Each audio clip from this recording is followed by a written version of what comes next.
నమో భగవతే వాసుదేవాయ.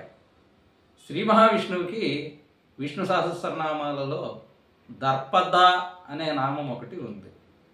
దర్పద అంటే మోహాన్ని, అహంకారాన్ని కలిగించేవాడు అని అర్థం చెప్పుకోవాలి. అయితే పరమాత్మ మోహాన్ని, అహంకారాన్ని నిర్మూలిస్తాడు కదా.